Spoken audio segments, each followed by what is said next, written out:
ഏവർക്കും പ്രണാമം. നമുക്ക് ശ്രീ വാൽമീകി രാമായണത്തിലേക്ക് തന്നെ മടങ്ങാം. സുഗ്രീവന്റെ വാക്കുകൾ അർത്ഥപൂർണങ്ങളായ ആശ്വാസവചനങ്ങൾ കേട്ട ശ്രീരാമചന്ദ്രൻ വസ്ത്രത്തുമ്പുകൊണ്ട് കണ്ണുനീർ തുടച്ചു. സ്വസ്ഥഹൃദയനായി സുഹൃത്തിനെ പുണർന്നുകൊണ്ട്, വാനര രാജാവെ, ഉത്തമനായൊരു സുഹൃത്ത് ചെയ്യേണ്ടതേതോ അതങ്ങ് ചെയ്തു. അങ്ങയുടെ സ്വാന്തനത്താൽ ഞാൻ സ്വസ്ഥനായി കഴിഞ്ഞു. ഇത്തരത്തിലുള്ള ബന്ധുക്കൾ ഇക്കാലത്ത് വളരെ വിരളമാണ്. അങ്ങ് കഴിയുന്നതും സീതാന്വേഷണത്തിന് ശ്രമിക്കണം. ദുരാത്മാവായ രൗദ്രമൂർത്തി ദശഗ്രീവനെയും കണ്ടുപിടിക്കണം. മാത്രമല്ല, ആത്മാർത്ഥ സ്നേഹനിധിയായ അങ്ങ് ഞാൻ ചെയ്യേണ്ടത് എന്താണെന്ന് കൂടി നിർദ്ദേശിക്കണം. നല്ലവണ്ണം പശുമയുള്ള വയലിൽ വർഷത്തിൽ ഉണ്ടാകുന്ന പോലെ ഫലസിദ്ധി അങ്ങേക്ക് ഉണ്ടാകും. വാനരേശ്വരനായ സുഗ്രീവ, സാഭിമാനം, ഞാൻ പറഞ്ഞതെല്ലാം സത്യമായി തീരുമെന്ന് മനസ്സിലാക്കൂ. ഇതിനു മുമ്പ് ഒരിക്കലും ഞാൻ അസത്യം പറഞ്ഞിട്ടില്ല, ഇനി പറയുന്നതും അല്ല. അങ്ങയോട് ഞാൻ ഏറ്റുപറഞ്ഞത് ഒന്നുകൂടി ആവർത്തിക്കുന്നു, അഥവാ സത്യം ചെയ്യുന്നു. ശ്രീരാമചന്ദ്രൻ്റെ സത്യവാക്കുകൾ കേട്ടപ്പോൾ മന്ത്രിമാരടക്കം സുഗ്രീവൻ ആനന്ദത്തിൽ ആറാടി. ഏറ്റവും നിഗൂഢമായ സ്ഥലത്ത് വെച്ചാണ് ഈ രഹസ്യ സംഭാഷണം ഉണ്ടായത്. രഘുരാമൻ്റെ വാക്കുകൾ കേട്ട കപിവരന് തൻ്റെ ആഗ്രഹങ്ങളെല്ലാം നടന്നു കഴിഞ്ഞു എന്ന് തോന്നി.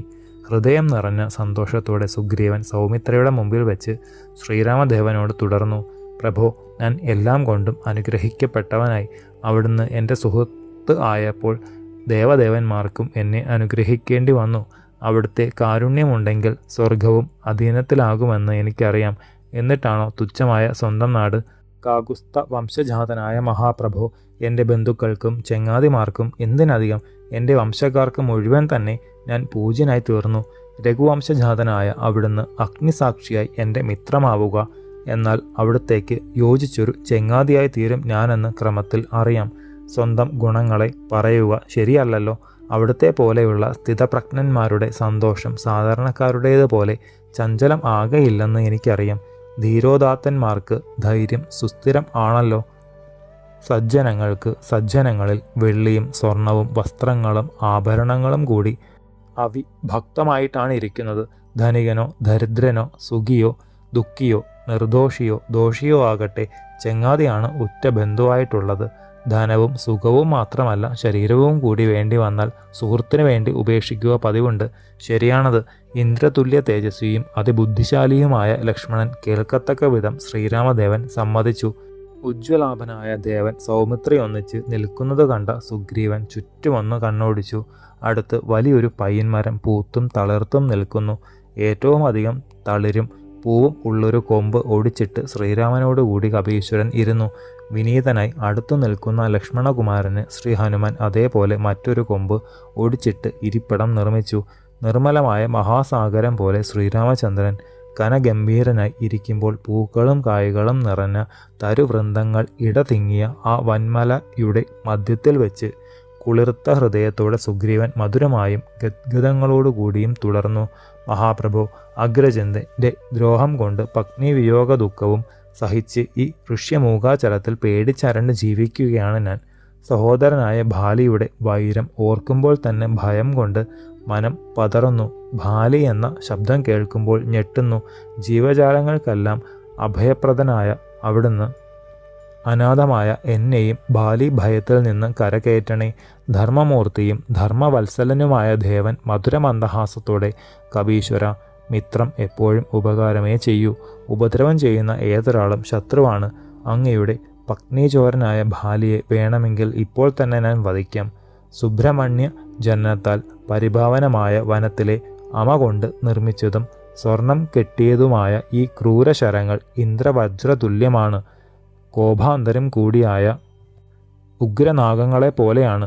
തല കൂർത്ത് മൂർച്ചയേറിയ രാമബാണങ്ങൾ അങ്ങയുടെ സഹോദരനെന്നു പറയുന്നവനും മഹാപാതക കൃത്യം ചെയ്തവനുമായ ബാലിയെ വന്മല പോലെ വീഴ്ത്തുന്നത് അങ്ങേക്ക് അതിവേഗത്തിൽ കാണാം. മഹാസൈന്യാധിപൻ കൂടിയായ സുഗ്രീവനെ ഈ വാക്കുകൾ അതുല്യമായ ആനന്ദത്തിൽ ആറാടിച്ചു. മഹാപ്രഭോ, ദുഃഖിതന്മാർക്ക് അവിടുന്ന് മാത്രമാണ് ആശ്രയം. പരാജയങ്ങളുടെ പരമ്പര കൊണ്ട് ആർത്തനായ ഞാൻ അവിടുത്തെ തോഴനാണെന്ന് വിചാരിച്ച് വിലപിക്കുകയാണ്. അഗ്നിസാക്ഷിയായി കൈപിടിച്ച് അവിടുന്ന് എൻ്റെ ജീവനേക്കാൾ ബഹുമാന്യനായിരിക്കുന്നു. അവിടുത്തെ അചിന്ത്യമായ യോഗ്യത അറിയാമെങ്കിലും ഒരു ചെങ്ങാതിയായിട്ടാണല്ലോ ഇപ്പോൾ ഇരിക്കുന്നത്. അതുകൊണ്ട് എല്ലാം തുറന്നു പറയുന്നു. ദേവാ, എൻ്റെ ഹൃദയത്തിൽ സദാ കരണ്ടു കൊണ്ടിരിക്കുന്ന ദുഃഖം നദീപ്രവാഹം പോലെ കണ്ണിറഞ്ഞു. ശബ്ദം ഒന്നുകൂടി പതറി. ശ്രീരാമസന്നിധിയിൽ ഇരിക്കുന്നതുകൊണ്ട് മാത്രം അതെല്ലാം അടങ്ങി. ഒഴുകുന്ന കണ്ണീർ തുടച്ചു. നെടുവീർപ്പുകൾ ഇട്ടുകൊണ്ട് തുടർന്നു. ദേവ, മഹാശക്തനായ ബാലി നാട്ടിൽ നിന്ന് എന്നെ ആട്ടിപ്പായിച്ചു. കർണകഠോരങ്ങളായ വാക്കുകൾ പറഞ്ഞു. എൻ്റെ പ്രാണാധിക പ്രിയയായ ധർമ്മപത്നിയെ തട്ടിപ്പറിച്ചു. എൻ്റെ ചങ്ങാതിമാരെ മുഴുവൻ കാരാഗൃഹത്തിൽ അടച്ചു. എന്നിട്ടും പക പോയിട്ടില്ല. ആ ദുർമതി തക്ക നോക്കി നടക്കുന്നത് എന്നെ വധിക്കുവാൻ മാത്രമാണ്. എന്നെ നിഗ്രഹിക്കുവാൻ അനേകം വാനരശ്രേഷ്ഠന്മാരെ അയച്ചു. എന്നാൽ വന്നവരെ മുഴുവൻ കൊന്നൊടുക്കി. ലക്ഷ്മണാന്യുതനായ അവിടുത്തെ ദൂരത്തിൽ നിന്നു കണ്ടപ്പോൾ ഈ ഒരൊറ്റ ഭയം കൊണ്ടാണ് അടുത്തു വരാതിരുന്നത്. പേടിച്ചു വന്ന് നോക്കുന്നിടത്തെല്ലാം ഭയം മാത്രമാണല്ലോ ഉണ്ടാവുക.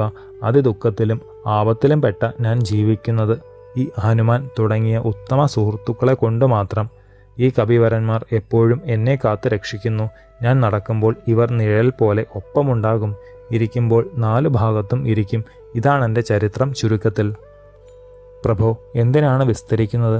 എൻ്റെ അഗ്രജനായ ബാലി പേർക്കേട്ട പരാക്രമശാലിയാണ്. ബാലിയുടെ വിനാശത്തിലെ എൻ്റെ ജീവിത സുഖം ഉദിക്കൂ പ്രഭോ. ശോകം നിറഞ്ഞ കഥയാണത്. സുഖിയാണെങ്കിലും ദുഃഖിതനാണെങ്കിലും സുഹൃത്തിന് സുഹൃത്താണല്ലോ അഭയകേന്ദ്രം. ശേഷം ചരിതം നമുക്ക് അടുത്ത ഭാഗത്തിലൂടെ കാണാം. ഗുരുപാദങ്ങളിൽ സാഷ്ടാംഗ പ്രണാമത്തോടെ നമസ്കാരം.